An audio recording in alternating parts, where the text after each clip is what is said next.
Hey everyone, welcome back with another session of social studies. So today we'll start a new chapter, that is healthcare. Now when we talk about healthcare, first thing first, that is we all know, like when we fall ill, we either go to a hospital or consult a doctor, isn't it? And also we take medicines. Okay, and what happens after that? In a few days we regain our good health, isn't it? So same way, like there are many ways to know about the diseases and their causes. Many ways we know about the disease and we know how the diseases are caused. Okay, and when we come to know about these causes, we know the ways in which we can control and prevent the diseases.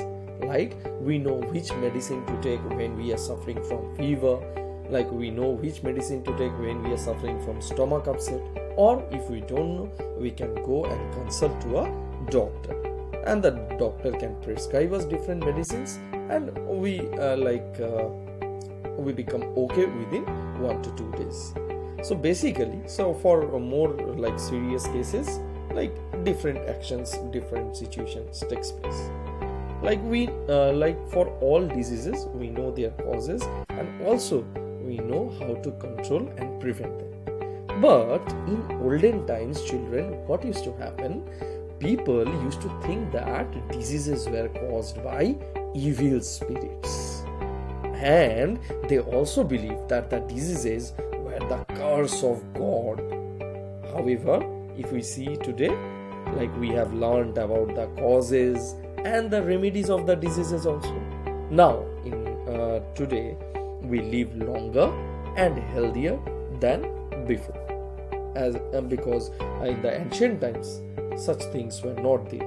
We did not have so much knowledge. Alright, so today we will discuss about the different developments in the field of medicine. Alright, so first thing that we have, that is the clinical thermometer. Yes, I guess every one of you have thermometer at home.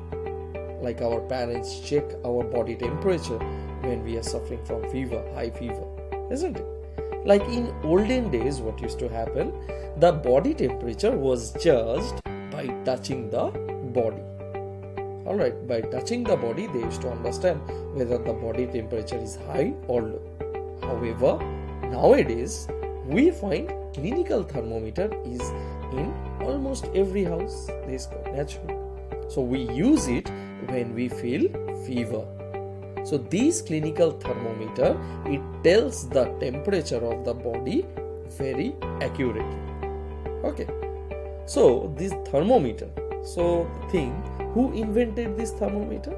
So the thermometer was invented by Daniel Gabriel Fahrenheit. Daniel Gabriel Fahrenheit. Now, if we see in a clinical thermometer, a scale from 95 degree Fahrenheit, that is in Celsius, we take it as 35 degrees Celsius. So in a scale, it starts from 95 degree Fahrenheit to 108 degree Fahrenheit. In Celsius, it is 42 degrees Celsius. Alright, so the scale starts from 95 degree Fahrenheit to 108 degree Fahrenheit. It is marked. Now, normally if we see a person's body temperature remains at 98.6 degree Fahrenheit. So in Celsius, that is 37 degrees Celsius. Okay.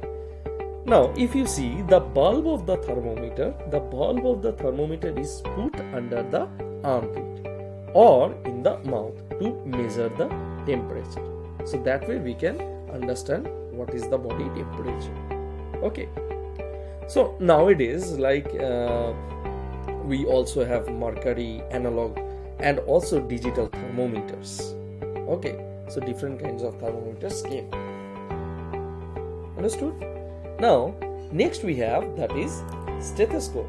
Now we generally find an instrument around the neck of a doctor. Every single time when you will visit a doctor, you will always see this instrument around the neck, isn't it? So this instrument is called stethoscope.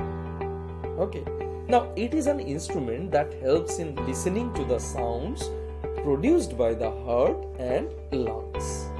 Alright, so this instrument helps us to listen different sounds that's produced by the heart and lungs.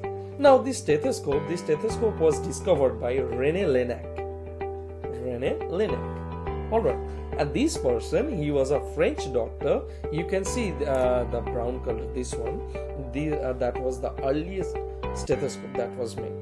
Alright, so he was a French doctor, and slowly and steadily this brown stethoscope, it got upgraded, and the newly stethoscopes are like this. Okay. Now the main use of this stethoscope is to listen to the patient's heartbeat and breathing clearly. Alright, and by the help of this, the doctors check us. Okay, so that's it. So that's it for today. I hope this session helped you a lot. Until the next time, bye bye.